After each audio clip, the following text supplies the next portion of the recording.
Want to become an elite level athlete? Well, look no further. The Reclaim Your Throne Elite D1 training course is all you need to take your performance from subpar to the creme de la creme of athletes all around the world.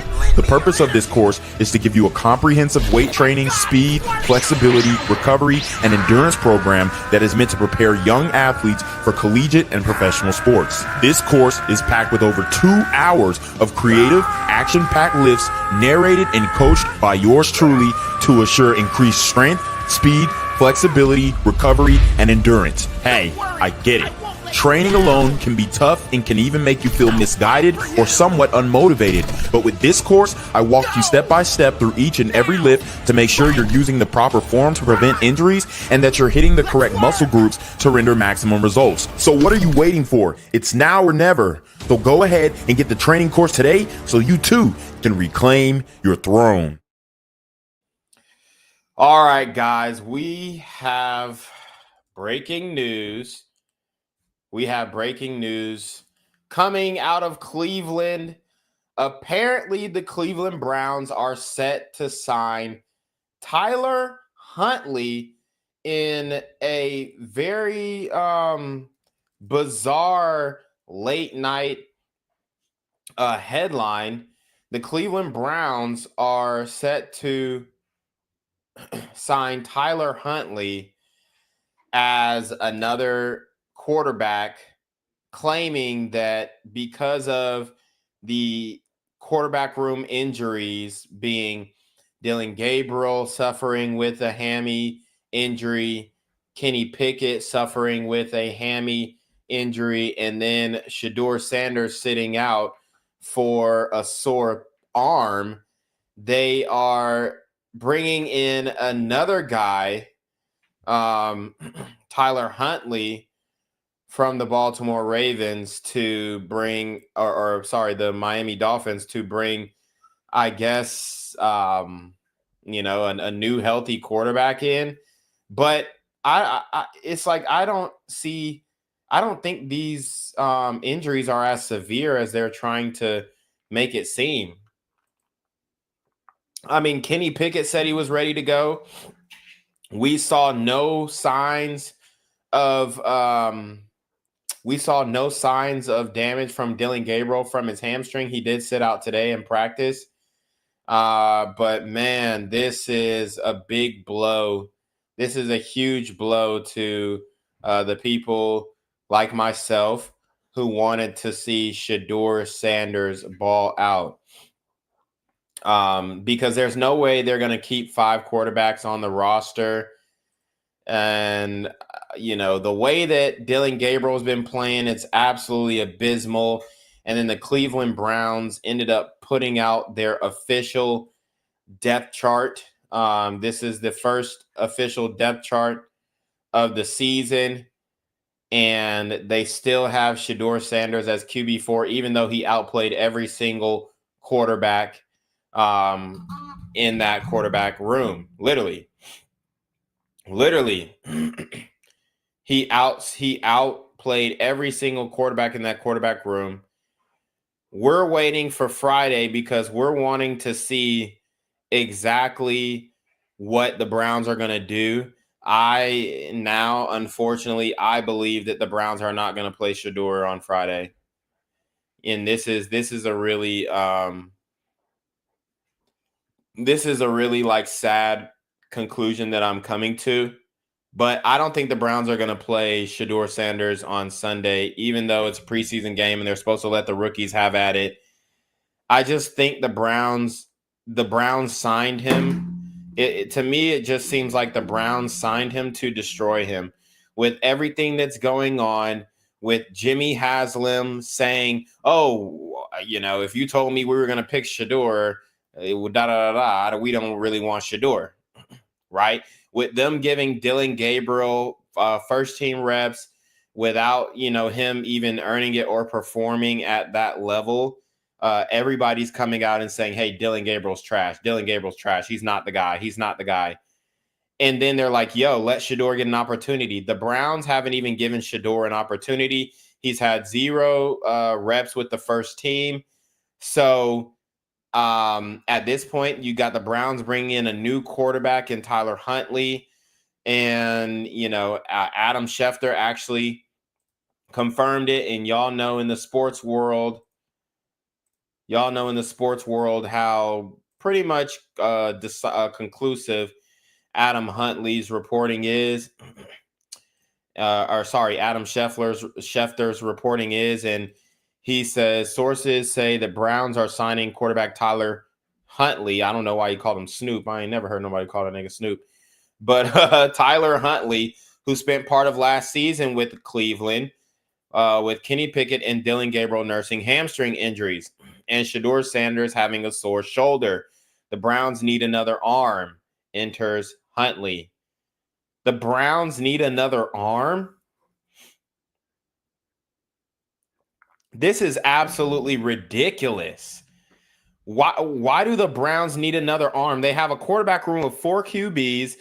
We were under the assumption that one of the QBs were not going to make it, and now they're signing another QB that they got rid of last season.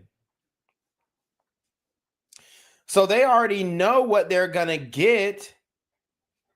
They already know what they're going to get from Tyler Huntley, but yet they're walking him out there. And I mean, are they going to just give him the first team reps now?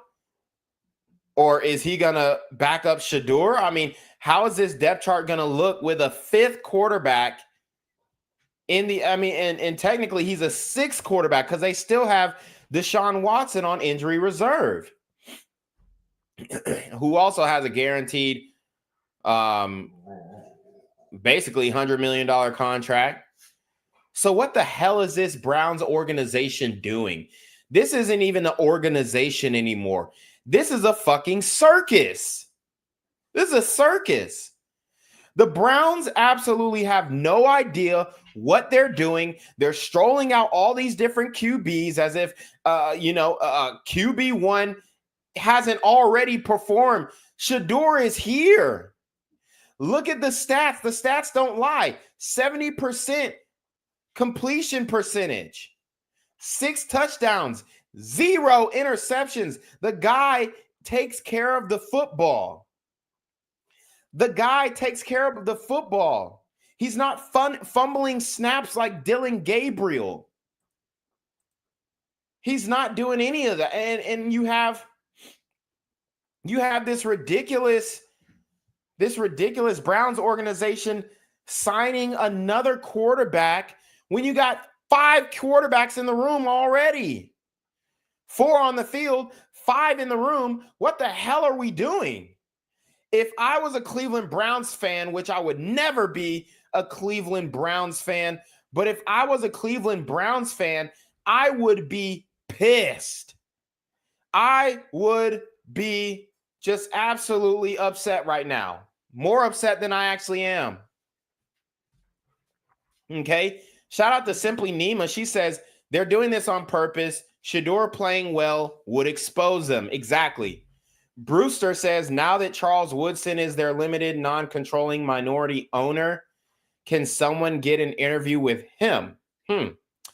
Yeah, I mean that's a good point. That's a good point. We do have Charles Woodson, and I mean he's a non-minority limited non-controlling minority owner. I mean, very interesting here. He has a 0.1% stake in the team. We're not really hearing anything from him because, I mean, I guess he really doesn't have any power or sway. But, I mean, this is just ridiculous, dude. Yeah, like I said, plantation politics.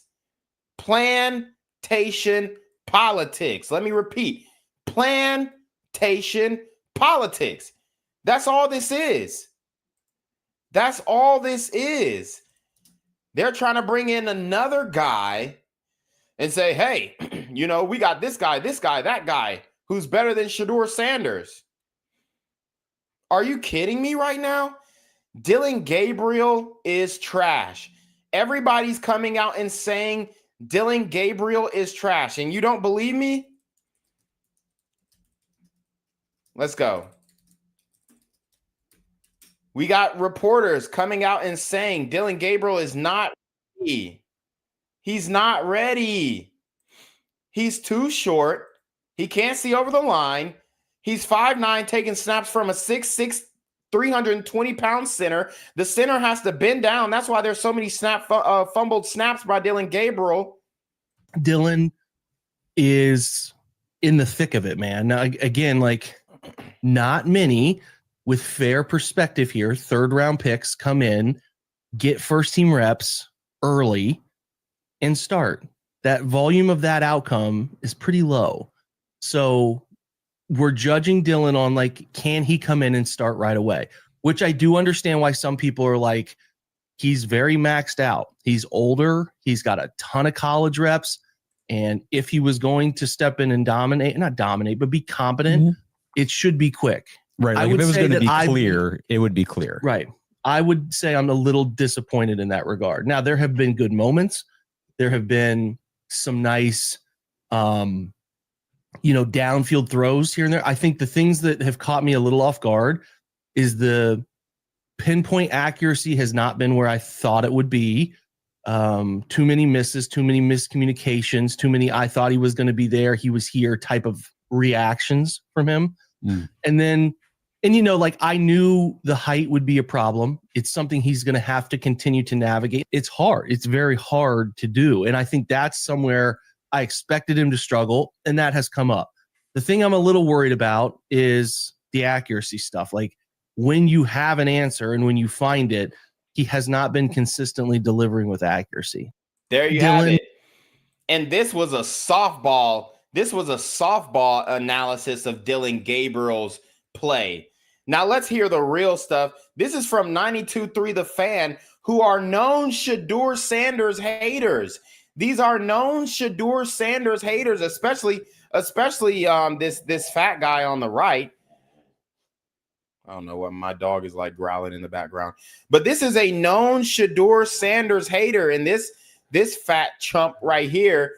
I mean, he's a clown, dude. But let's listen up to the analysis from 92.3 The Fan about Shedeur Sanders not getting opportunities and Dylan Gabriel just not being that guy. Daryl, your thoughts on Dylan Gabriel? He's not good. He's not an NFL quarterback, not right now. Jeez. And look at this fatso. He's like, geez, you're not supposed to say the quiet part out loud. We were trying to make sure that Shedeur Sanders was known as the one who's not good. Not Dylan Gabriel, not our knight in shining armor, not our midget quarterback. No, never that. Like, dude, you got to be fucking kidding me. And you got I'm not trying to fat shame, but damn, you got a dude who's this fat fuck over here on 92.3 The Fan, and he's over here talking shit about Shedeur Sanders, holding water for trash Dylan Gabriel. It's not even about football anymore. It's not even about football anymore. It's about making a statement to Shedeur Sanders, making a statement to Deion Sanders that no matter how much influence you have, no matter how much outside influence you have, no matter how loyal your fan base are, you're not bigger than the organization, and we can step on you and destroy your career at will. So toe the line.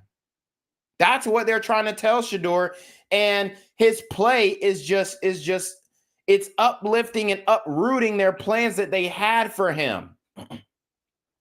His play is uprooting the plans that they had for him because God has a higher plan. Can I get an amen? God is on Shedeur Sanders' side, y'all.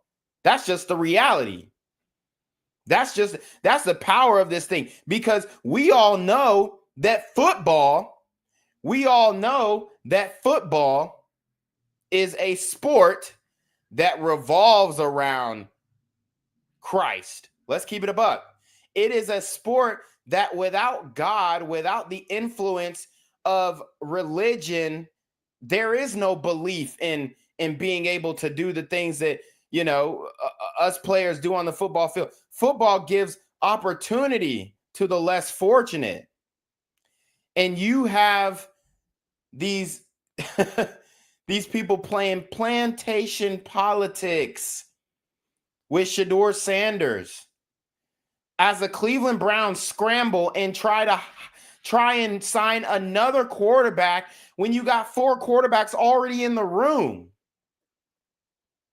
And Randy Schlupp is talking about clickbait. Where's the clickbait, Schlupp? Where's the clickbait, Schlupp? Where is it?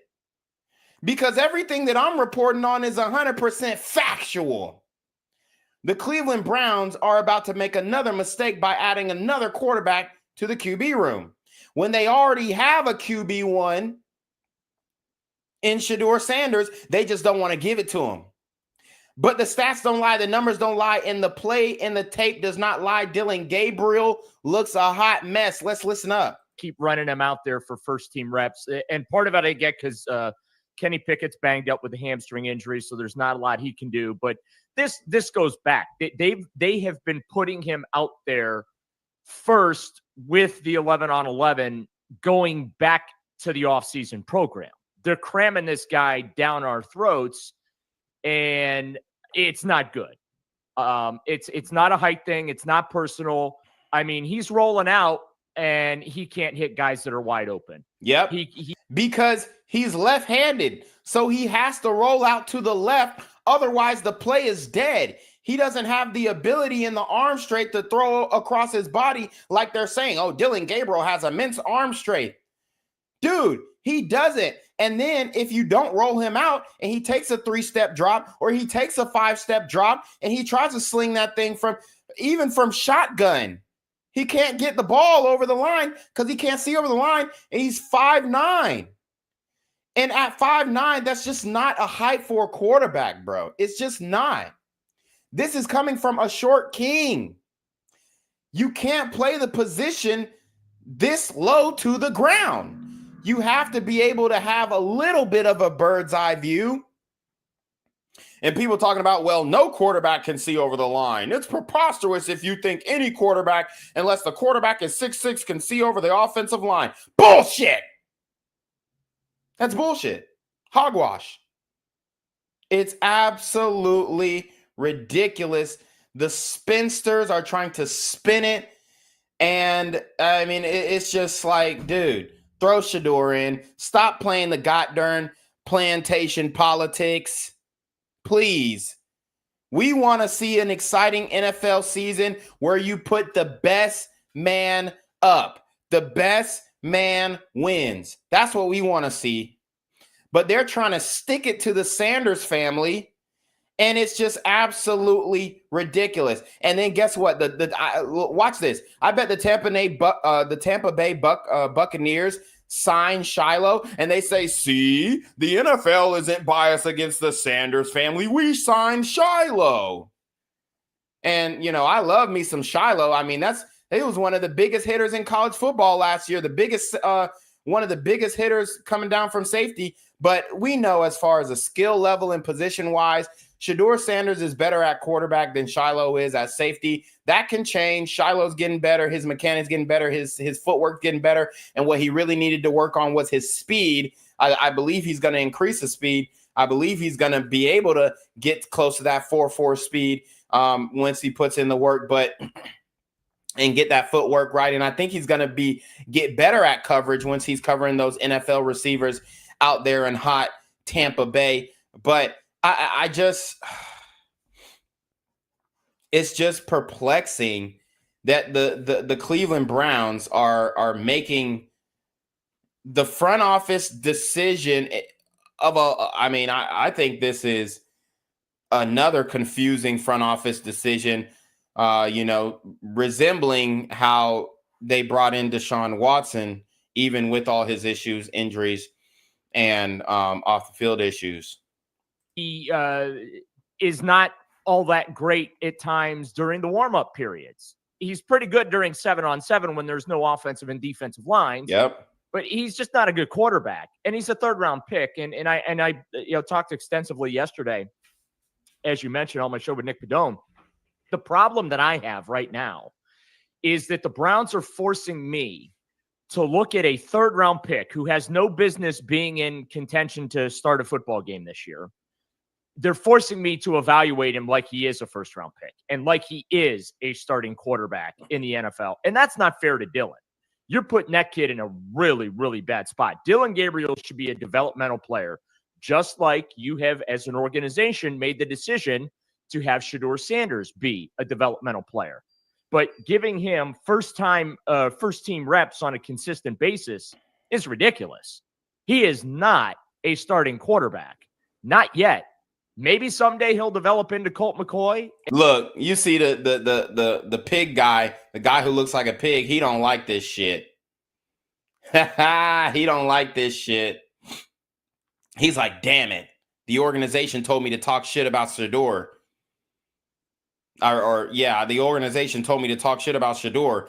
And now this guy's bringing up Dylan Gabriel's play.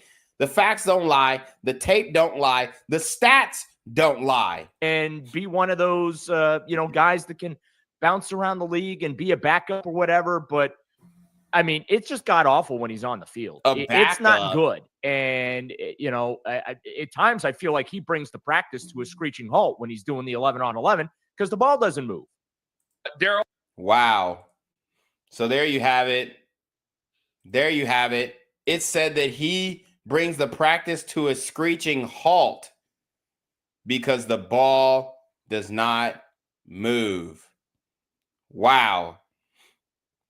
I mean, Dylan Gabriel is god awful. Now, let's watch this this collection of all his film from today. He drops back in the pocket, and look how tiny he is, bro. Rolls out to his left, his strong side, overthrows. Oh, my God. Oh, my God. Becky, look at that duck. That is a fucking duck that he just threw. Look at this. Rolls out to the strong side and slings it way past the receiver. I mean, come on. Here we go again. Weak side. Rolls out to the weak side. Another incomplete pass.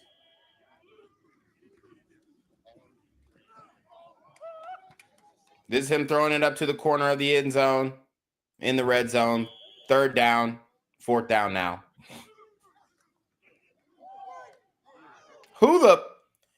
What the hell just happened there? Oh, I think this is the one where it hit the receiver's hands.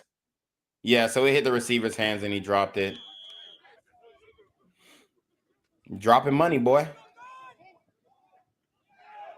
Another deflection.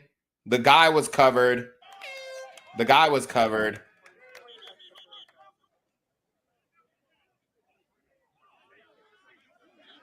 Actually, this is the tape from Saturday when Shedeur sat out for the sore arm.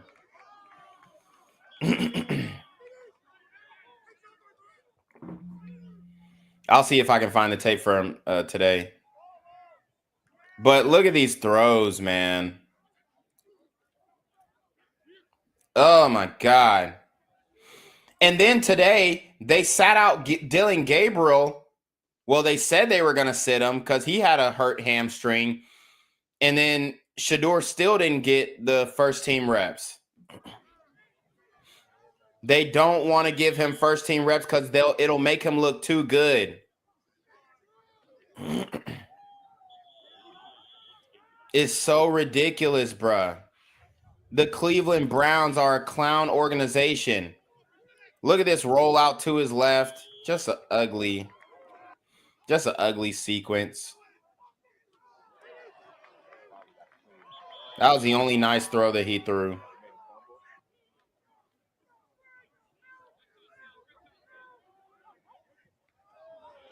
That's another one. So they're letting him get first-team reps. Bat down. He's too short just to throw it over the line, guys. Like, come on, man.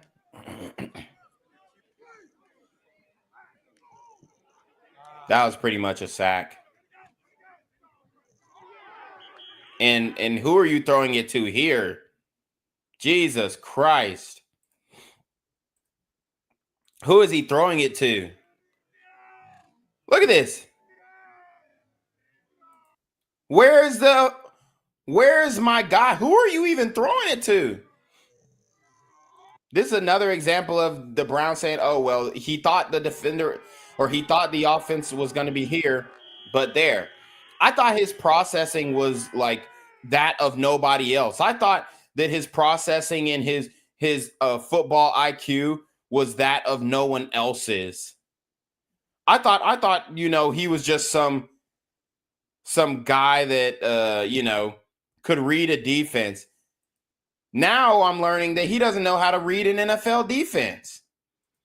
He doesn't know. He doesn't know. Okay? So this is where the ridiculousness comes from. This is where the fans are screaming like, dude, throw Shedeur in. Give Shedeur some first team reps. Because what y'all are doing here is I mean, in football terms, is damn criminal. Let the best man play. Let the best man win. We had the stats. And then we got hater Tony Grossi. Let's talk about Tony Grossi getting called out for his plantation politics.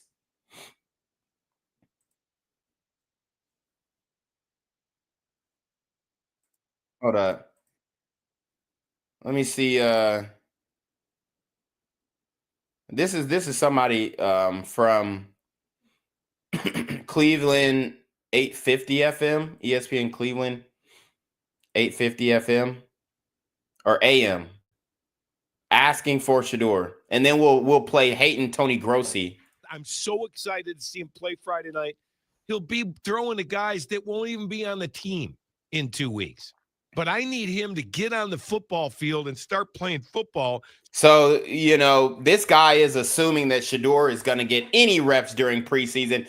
If he's not getting reps during camp, what makes y'all think he's going to be playing in the preseason game? I'm predicting Shedeur Sanders does not play on Friday. As much as it pains me, as much as it hurts my heart, I am predicting Shedeur Sanders does not play on Friday. Why? Because they can't let him play. Because if they let him play, it will show that they were playing plantation politics throughout camp, for one. Two, that he's way better than Dillon Gabriel, okay? For three, I think they're going to try and force the issue with Dillon Gabriel. He's going to stink it up, and they're going to still try and force the issue. That's what I believe. Because they're saying, oh, well, he's still developing. Meanwhile, you got Shedeur. He's ready. He's fresh. He's a killer on the field, literally. And once he throws that first ball downfield and he connects for a touchdown, that's going to be all she wrote. Then it's going to be undeniable. Then the fans are not going to let you sign another quarterback and throw another quarterback in when we already have our franchise quarterback. But the Browns don't want Shedeur Sanders to be the franchise quarterback, do they? No, they don't. No, they don't. So we could stop all the questions about off the field. You understand what I'm saying? All these questions are about his popularity, his dad. The guy plays quarterback for the Browns. Right. How about asking him about Carolina? How about asking him about what kind of defense he feels more comfortable? Like, he's not treated out there like he's a football player. He's treated like he's some sort of celebrity. And I don't think it does the young man a service. We should start talking football, man. But because he's playing against the 5s and the 6s and the... Bro, they got him throwing to equipment managers. This shit is getting disrespectful, bruh. Plantation politics. I told you about these plantation politics that these owners be trying to play, and so does the media. Look at hating ass Tony Grossi talking about this young man, talking about, oh, well, he's killing his chances at QB1 because he had to sit out for the sore arm. Look at Tony Grossi playing plantation politics with Jimmy Haslam. He's like a mouthpiece for Jimmy Haslam. He's just gonna say anything and everything against Shedeur so that so that it can give the front office justification for screwing Shedeur over in this quarterback competition. This wasn't no goddamn quarterback competition. This is a quarterback conspiracy. This ain't no damn quarterback competition. This is a quarterback conspiracy.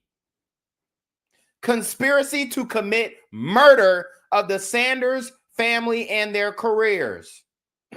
That's what this is. And that's what the organization Cleveland Browns is all about. Jimmy Haslam told you that. The billionaire plantation politicking white man told you that. He told you it was about plantation politics. He told you he didn't want Shedeur Sanders. He told you. He said it straight up to your face. Now watch the mouthpiece, the media mouthpiece for the plantation politicking front office speak on Shedeur and how he's hurting his chances for sitting out because of the hurt arm. How is he hurting his chances when Kenny Pickett been sitting out all camp and his chances ain't hurt? How is he hurting his chances when they sat Dillon Gabriel partially today? And I got to look back over the stat book because I wouldn't even be surprised if Dillon Gabriel had more snaps than Shedeur today because of the plantation politics. He's got the fewest reps in camp and he's got a sore arm. Why? Well, people say he throws a lot before practice and after practice. Well, how counterproductive is that? I'm sure there's a method to the madness. What is it? He's trying to get his arm right, Tone. No, he's throwing passes before and after because he wants to show the coaching staff, for one, I give a damn about playing. I give a damn about this organization, even though this organization doesn't give a damn about me. I'm showing up 40 minutes before practice to get the work in, to warm up so that I'm 100% when the pads get put on and the ball start flying. I'm staying late after practice to get in some work with these receivers so I can get used to the routes that they're running so that we can be crisp and on time for the next practice. He's working with his teammates. He's trying to get as many reps as he can because he's not getting reps during practice. So he wants to, throw on air with these receivers who also are going to be, guys who may or may not, like this guy said, may or may not be here next week. And he's trying to get some chemistry with those guys. To get his arm right, Tone. I'm sure he's probably practiced more now than he has at any point in his Well, it obviously career. was counterproductive because he's got a sore arm. Okay, so you're using that as a negative against the kid? I don't understand. Jesus, God, would you give him a chance? Well, my God, because his thing. arm's sore? Yeah. What, that's a negative that the kid's got a sore arm? Yes. Because he's working too hard? The hell out. Working against who? Who's he Get out working of against? here. You got an agenda with that. You're going to, Yep. you know what, Riz. Tone? That's going to bite you in the ass. Boom. You heard what he said? You got an agenda with that. Who is this guy? Who is this distinguished white man, this elderly white man who is on the side of justice? We need more of these in the organization. More of these white men who can actually see or sue me. But really, we just need more black people in the organization because the plantation politics and all this kind of stuff. Look, man, the black coaches are not doing that. We're playing the best players. We're playing the best players, period. I mean, look at Michael Penix Jr. down there with the Atlanta Falcons. You had Kirk Cousins. They gave him a chance. They paid him all this money, damn near $40 million. And then the black coach said, man, I ain't running with this bullshit. I don't give a fuck how much we paid him. We're taking him out and playing the best man. We're taking him out and playing the best man. Right? So, I mean, but, this will do. We got a guy who is calling Tony Grossi out for his hating ass attitude. He's saying, you're going to regret this. You have an agenda with that. What is that agenda? What is that agenda? What might be that agenda? What? That's a negative that the kid's got a sore arm? Yes. Because he's working too hard? The hell out. Working against who? Who's he Get out working of against? here. You got an agenda with that. You're going to, you know Riz. what, Tone? That's going to bite. Working against who? I mean, the most he's gotten is working against the twos because they're not giving him first team reps. He's talking about Tony Gross. He's talking about working against who? Working against who? I mean, he's not getting the chance to work against anybody.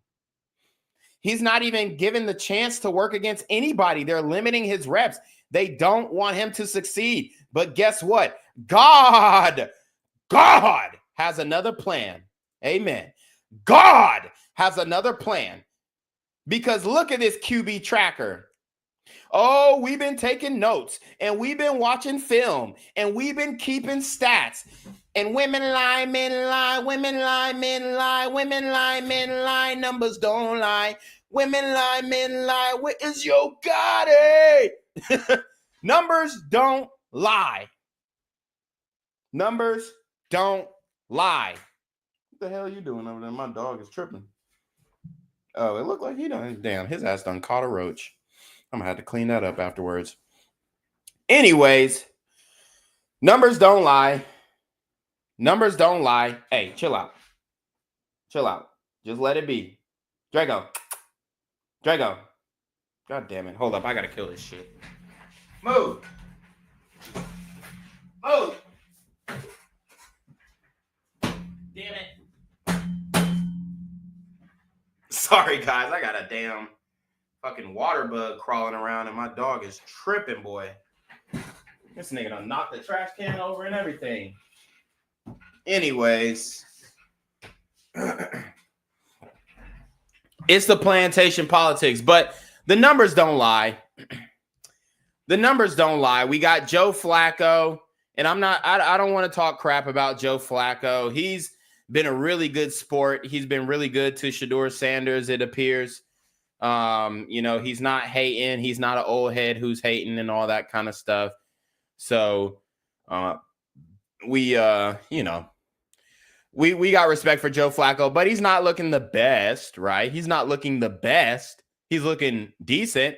He's looking okay. He's looking like he can get you 5 or 6 wins, but he's not looking the best, okay? 54 for 92, 58%, 58.7%, 3 touchdowns.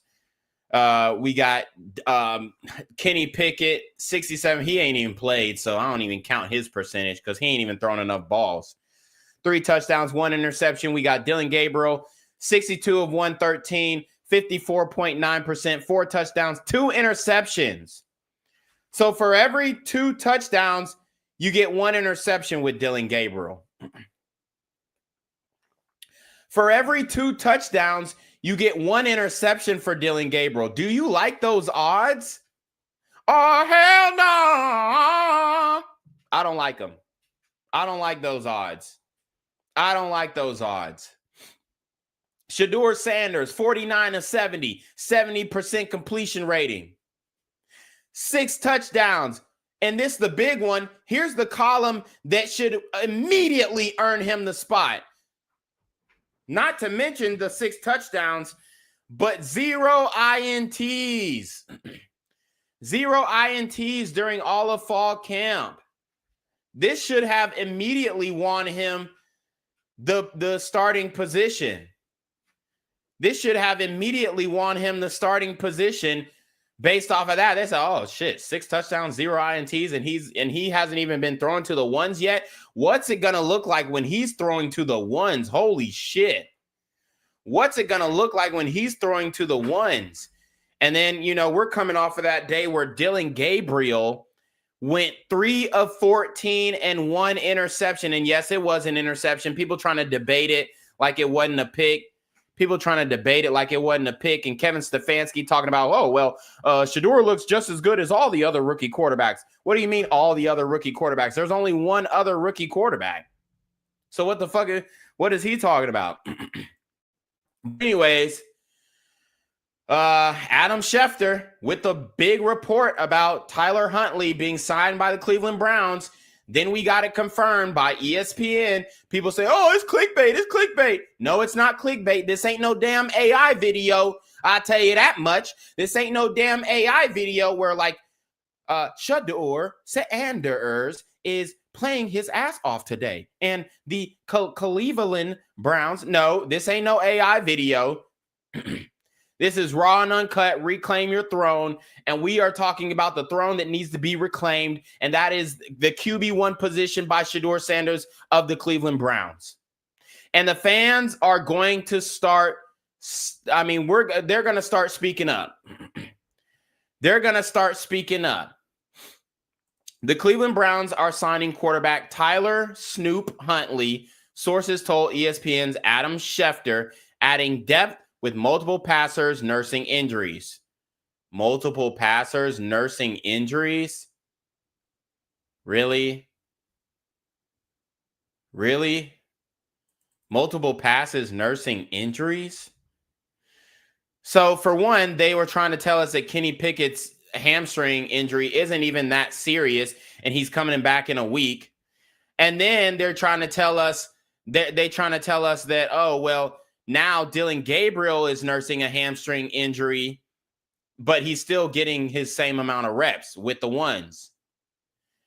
And then they try to say, oh, well, Shedeur Sanders had a sore arm, which, Shedeur did confirm that he had a sore arm, but honestly, I think he's just playing ball. I think Kevin Stefanski went up to him and told him, hey, you have a sore arm today. He's like, what, coach? My arm is fine. He said, hey, you have a sore arm today. Take the day off. And he's like, fuck it.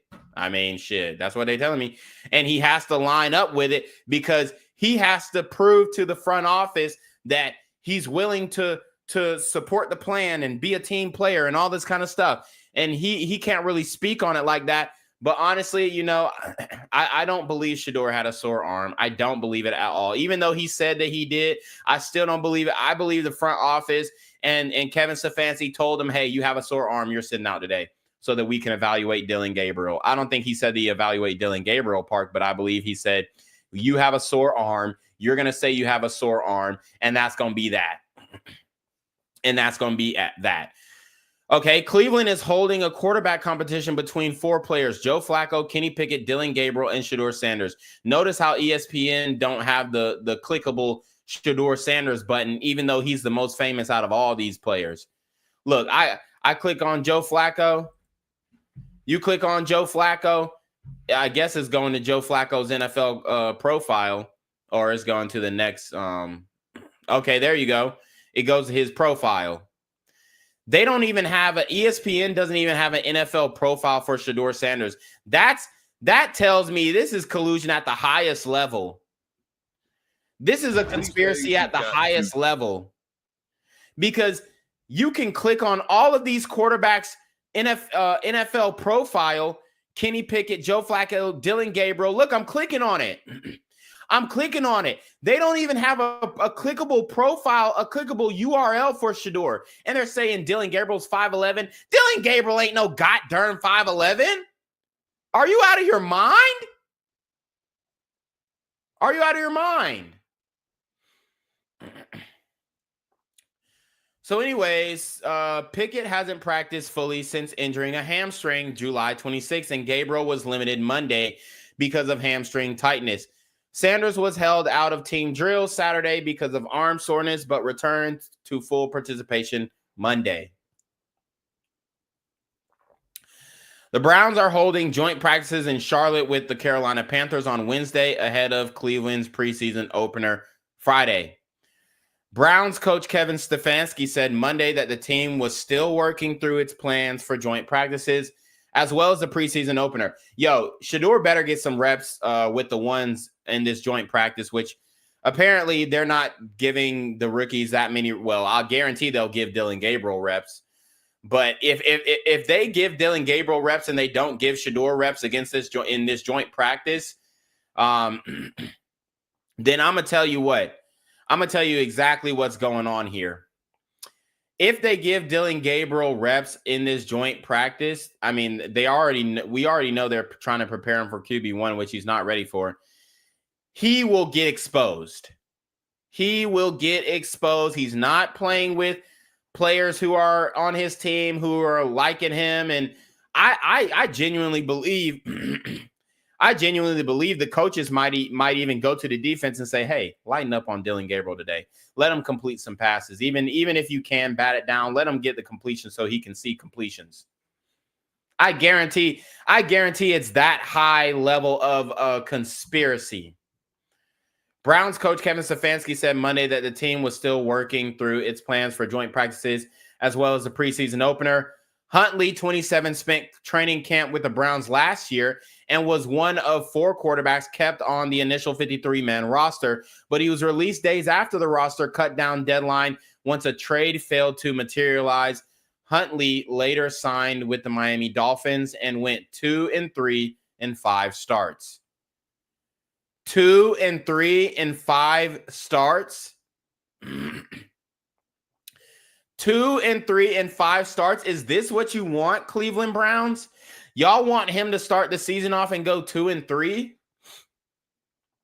Plantation politics. That's all it is. That's all it is. I mean, this is crazy. This is crazy, bruh. I mean, I've never seen this level of just straight collusion against one player, besides Kaepernick. But, Kaepernick was on the end of his career with that one. And, that was political, very much political. I mean, that was plantation politics, too, if we want to keep it a buck. I mean, that's the greatest sign of plantation politics. But we got Tony Groceries. Let's start calling him Tony Groceries because he be talking booty. He must be eating groceries. Tony Groceries, right? Yeah, Tony Groceries. He's breaking down the day 10 of training camp. So let's listen up. With your Cleveland Browns training camp report. Day 10, we are presented by Maloney and Novotny. Well, day 10 was the last day of open practices for the fans. They saw the return of Shedeur Sanders after missing 1 day with a sore arm, and Shedeur treated them to the play of the day. They were in this field goal situation period, and Shedeur faced a 3rd and 17 situation to set up a field goal. 3rd and 17, man, he fired the ball over the middle to Luke Florio, who was pretty well covered. They converted that play and went on to kick a field goal in that play, that period. Overall, here are the quarterback numbers for today. Joe Flacco got more reps than anybody, more attempts, 9 of 12. Dillon Gabriel, prior to practice, we were told he would be limited. He was limited, only took a couple plays in team event, but also was in on 7-7s. Gabriel was 4 of 5. Shedeur Sanders was 7 of 9. And Kenny Pickett was limited also, but he did participate in 7-on-7 for the first time since his hamstring injury and was 4 of 4. We also saw Dustin Hopkins kick live for the first time all summer. Prior to practice, he made 3 of 4 field goals. And then in that situation field goal drill, I said he made a 52-yarder to win that period. Finally, Kevin Stefanski, in regards to the Carolina game on Friday, did say some starters would play. He wouldn't name who. He said, we're going to keep some guys out and some guys in, meaning regulars. So that's it from day 10. The Browns will travel to Charlotte, North Carolina tomorrow and have a joint practice on Wednesday with the Carolina Panthers. So let's break down that play of the day that he was talking about that Shedeur had. I know he had to eat crow when he had to speak on Shedeur's play of the day after having a abysmal weekend from Dillon Gabriel. Okay, let's talk about this play of the day that Shedeur had. Let's talk about this play of the day that Shedeur had, where he floated that thing over the middle to Floria, and I mean, it was just a beautiful ball. Shedeur, was showing the organization, hey, my arm is fine. They said my arm was hurt. Nah, that was just plantation politics they was playing there. So let's watch how Shedeur Sanders is slinging that bitch. Let's go. Boom. Okay. Got a quick in route. Boom. Floats it over middle through the post. Almost gets him. Almost hits him. Honestly, that was a great ball. Barely missed his fingertips. I mean, you get a one receiver, a Jerry Jeudy. He's running with that in stride. And see, Shedeur is used to throwing the speedsters. He's used to throwing the 4-3, 4-2 guys. I mean, y'all see how good Jimmy Horn Jr. is doing. You get the flats. Boom. The over route. And you see how no disrespect. There are some great white receivers in the NFL. There are some great white receivers in the NFL, but they're only giving Shedeur white receivers to throw to. Like, come on, bro. Come on, bro. No disrespect to my white receivers. Shout out to all the white receivers. We got Edelman. We got Lad McConkey, one of the GOAT white receivers. But I'm telling you, bro, this ain't it. This ain't it, bro. They not giving him no speedsters to throw to. Just got to dump it down to the outlet right there. Now look at this one. Boom. Cross the body, gets it in there on a levels concept. Takes a sack there. Wow. Nice play. Got the guy coming back on the inward route. Boom. Now this is the play. This was the play of the day that they were talking about in the situational period, setting up the 40-yard field goal, and it's good. I want to get a bird's eye view of that play. I want to get a bird's eye view of that play because it just shows Shedeur's accuracy and arm strength. Here's that slant that he threw real quick. Here's the slant that he threw real quick.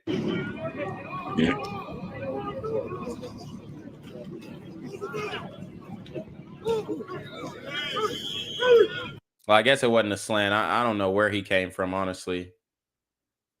Let's see where he's coming from. He might be the out receiver. He might be the furthest receiver out.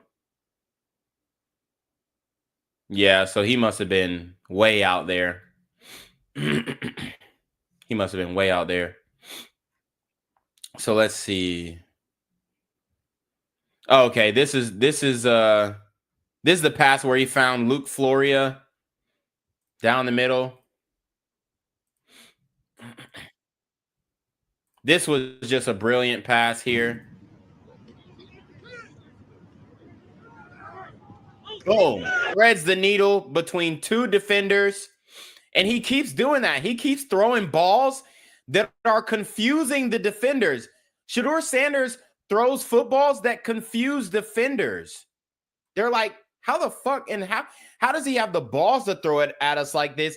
And then how is he completing it without us even being able to turn our heads? None of the defenders were able to turn their heads to stop Luke Floria. And, I'm not saying anything bad about Luke Floria, but he's 5'9", like 175. He's not a big guy. He's not a big target. And Shedeur just fits it in there nonetheless. Doesn't care. Doesn't care. Shedeur just fits it in there. Boom. Just like that. So, I mean, what are we talking about here? This guy is ready. This guy is freaking ready, man. And we had Shedeur speaking on why he told his dad not to come to training camp. Let's see. They got Shedeur talking about his arm soreness. He's explaining how it happened. listen up real quick. I believe this is scripted. I believe the coaching staff in the front. I mean, look, maybe I'm wrong, but the way that it's got, the way that they're doing him, it makes me think that they're really trying to jeopardize. So they're really telling him to say this and do this, so we don't look bad. In college, in college, it was awesome. It was just adjusting to starting and stopping. Honestly, that's all it truly is. Sometimes you're going hot. There you go. There goes Mary Kay Cabot, who was for one, she was high on Shador's before the draft. Then when Shador fell in the draft, she started talking shit about him, and then she started talking shit about his speeding tickets. Meanwhile, I think either she or her daughter or somebody in her family got exposed for speeding tickets or what. Like how are you gonna get mad at a dude for speeding, bro? Everybody speeds every single day. I don't give a fuck what y'all talking about. Everybody speeds, and barely anybody gets caught. Then you'll wait for a second, and you'll get cold, then get back hot, then get cold, and my arm and body wasn't used to that, So it's just an adjustment, within the body, within my arm. So you think you're back to 100% today? Yeah. All right. So he said he was back 100%.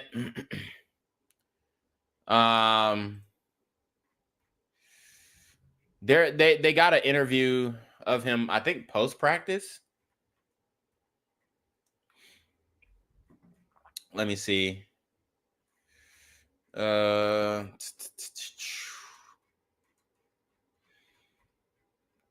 When did the Browns sign another QB? Well, they're about to. They're about to. I mean, I'm about to show you right now, Roger. Sources say Cleveland Browns signed 5th QB in Tyler Huntley, and this is coming from ESPN. Adam Schefter reported this, and Adam Schefter, he's on point with pretty much all the news that or the scoops that he end up coming true, whether I like his football opinion or not. So we got an interview with Shador Sanders and Bernie Kosar. Okay. So he's talking about his first training camp and whatnot. We'll watch this really quickly. One of the first guys out to practice. You're for sure one of the last guys to leave. Not that I'm stalking you, but it's impressive to watch some of the individual drills that you do to get yourself prepared. So it's quite clear the work ethic's beyond impressive in terms of the internal preparation for it. But then the ability to be aware of the surroundings and just your influence so far in the community, out here at camp, and then watching you sign autographs afterwards. Really hats. Right, and the Cleveland Browns are definitely using him for money and stuff like that. I'm going to go ahead and get a jersey. I want to see him somewhere else, honestly. I'd love to see him with the Saints. It looks like the Saints are having QB struggles.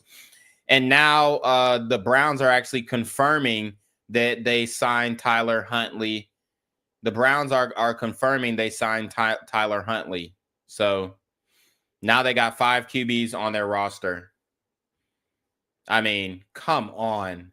Off to you in terms of, your commitment to your craft, to your team, and then to the community.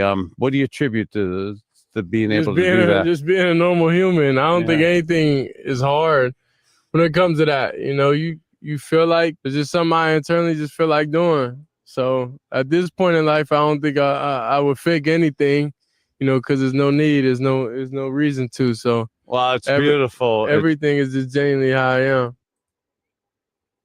Boom. So I mean, you have Shador talking about reaching out to the community and just touching the community, touching the kids. Pause, because I mean, these kids want to see him play, man. These fans want to see what Shador has. And it'd be different if they gave Shador a shot. It would be different if they gave Shador a shot. It would be different if they said, "Hey, we're gonna really make this quarterback competition equal. We're gonna really make it so that it's equal." But it's more plantation politics. It's just more of the same plantation politics. And that's the part that the fans are revolting against. Because Dylan Gabriel is not good enough for the NFL. They're trying to force Dylan Gabriel down our throats. We don't want him. Okay? We don't want him.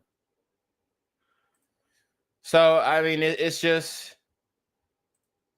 ridiculous, man. And now the Browns are signing another quarterback. Okay? So they're saying with Kenny Pickett and Dylan Gabriel dealing with hamstring injuries and Joe Flacco not likely to play Friday night, Browns needed to bring in a fifth quarterback who is familiar with Kevin Stefanski's system in Tyler Huntley. So they're not going to play Shedeur on Friday for the preseason game. Is that what they're telling me? They're going to bring in Tyler Huntley to run the offense for preseason and then trade him or release him after the preseason like they did last year?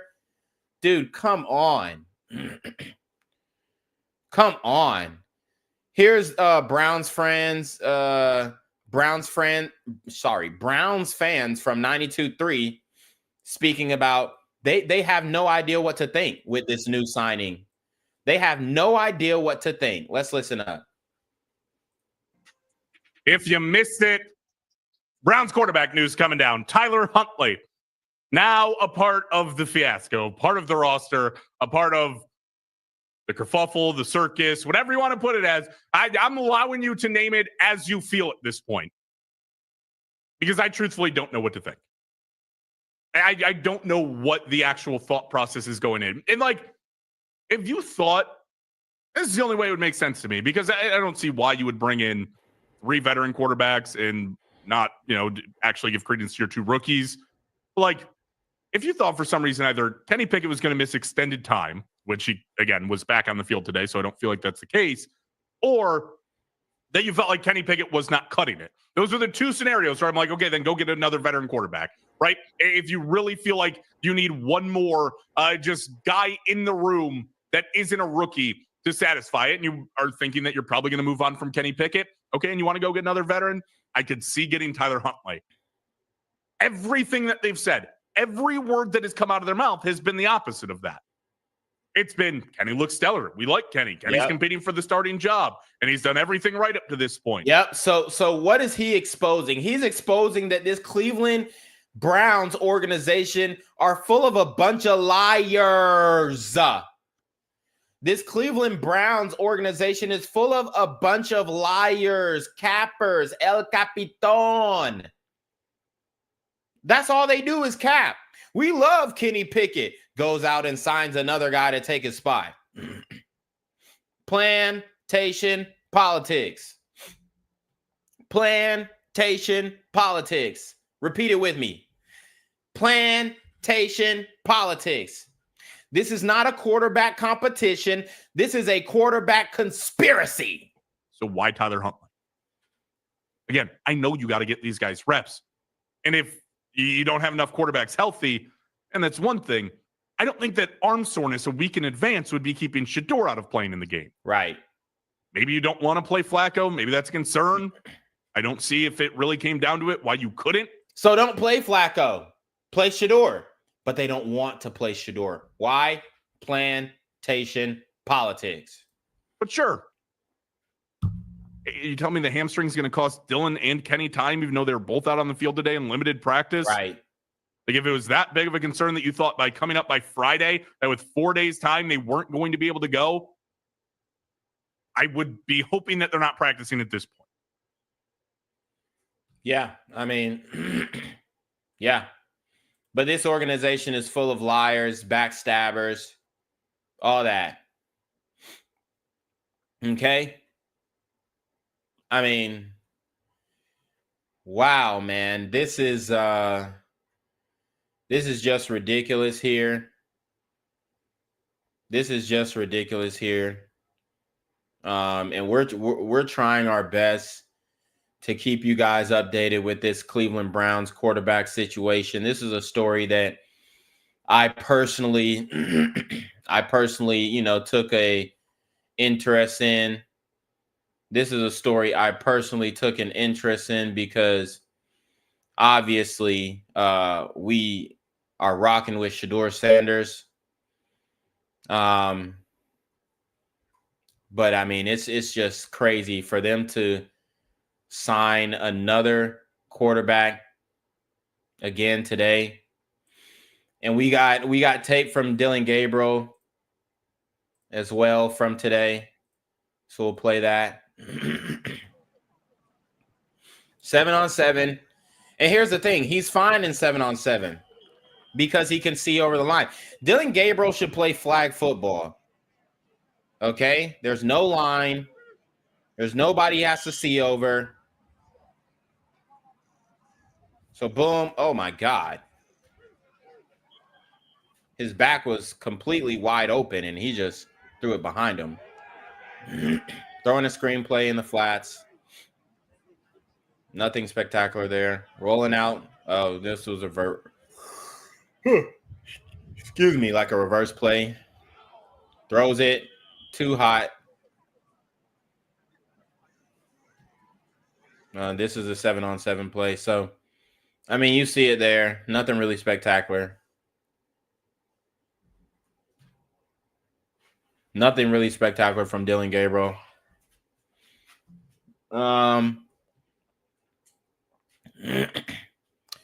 We got post-practice work from Shedeur throwing to Gaze Larvadane. The Hungry Dogs post-practice session. Shedeur was in for the first half a dozen plays for this Hungry Dog session here. And then post-work practice, Shedeur Sanders throwing to Larvadane. It's just one throw.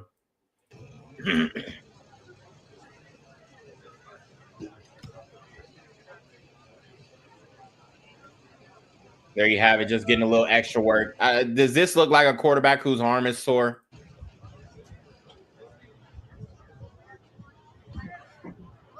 Nice catch by Larvadane there. The one-handed grab. Very impressive. That's the guy from South Carolina.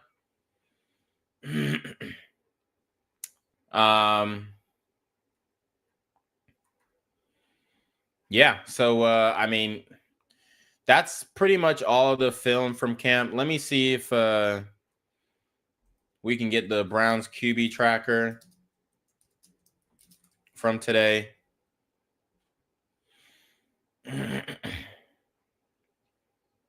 From day 10. Oh, sorry. I put day 19. Day 10. All right.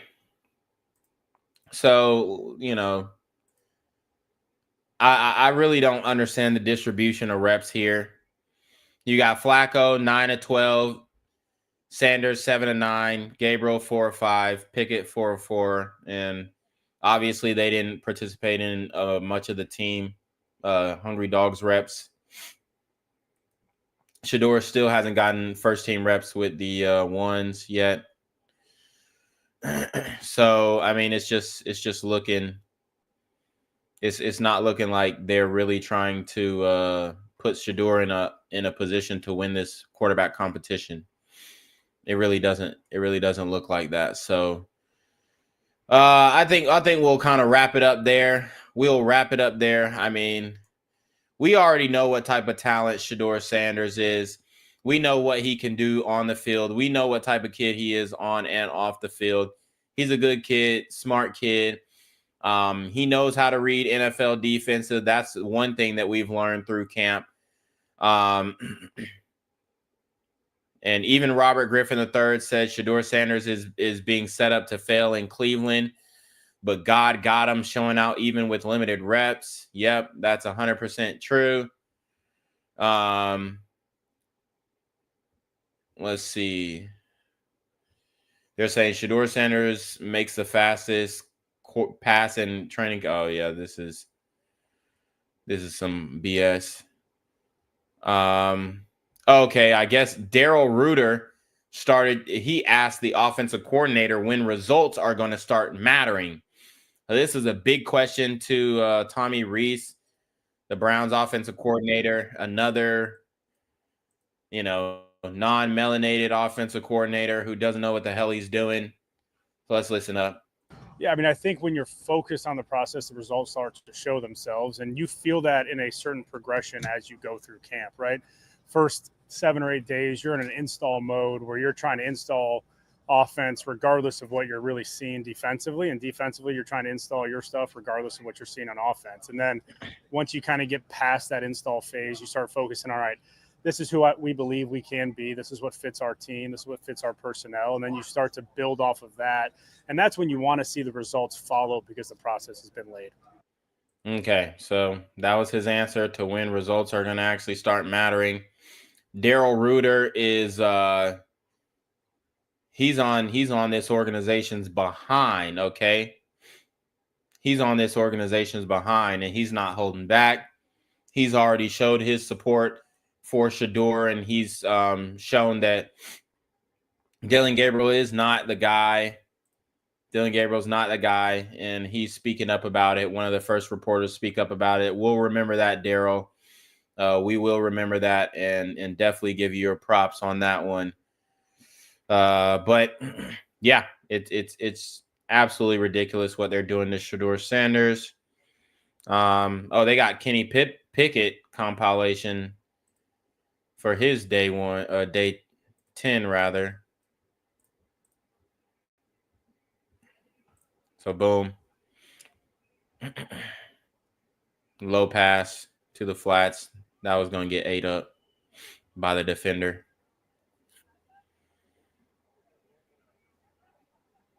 Another pass to the flats and got ate up by the defender.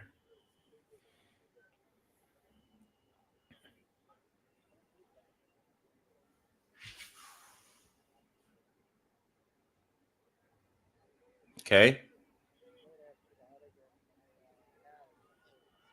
Nice ball there on the out route. Yeah, and that's pretty much it for his work today.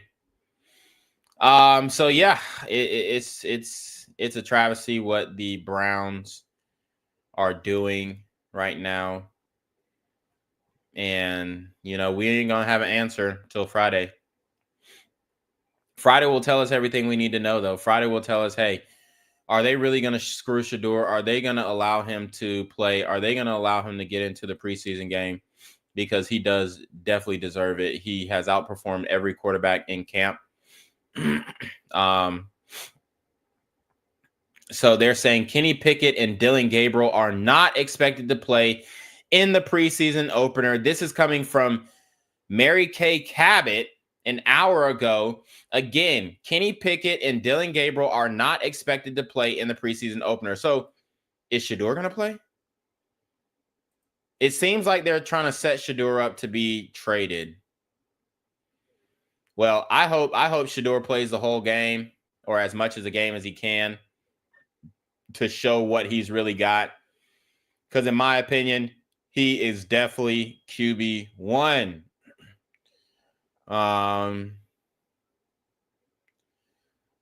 So yeah, we got Shedeur with the play of the game, the play of the day again today. Play of the day again today. So I mean, this kid is balling out. The Browns now have 6 quarterbacks, which is absolutely ridiculous. And then this is Garrett Bush speaking on Shedeur, and then we'll close it out. Garrett Bush is keeping it real in front of the haters on his little show. Not his little show, but the show that he appears on. They got some Shedeur haters on that show. So, but here's the thing. For me, when you look at Dillon Gabriel, the problem is this. And when I went up to camp and I looked at his stuff and you're watching him make throws, he's fine when there is a clean pocket and he has a little distance. He's in shotgun. He could do some things. He really struggles when the pass rush is in his face, when there's pressure up the middle, and when he has to roll out and throw the ball. He tends to miss a lot high. And that has been evident in practice. Now, the other people say, Daryl talked about it. Daryl Ryder, said he was, inconsistent. Zach Jackson said he's been inconsistent the last couple of days. And the last couple of days, it looks like it's been getting a little bit worse. The next day he came back, he was 11-22, I believe. But here's the thing. At some point, when we keep saying that Dillon Gabriel has played better and played in those circumstances, I simply have not seen that. I do not think there is any planet that he has thrown the ball better than Shedeur Sanders in this camp. I just don't see it. Now all right, I gotta kill this roach real quick. Woo! Smacked his ass. Hold up. Get the toilet tissue. Pick this roach up.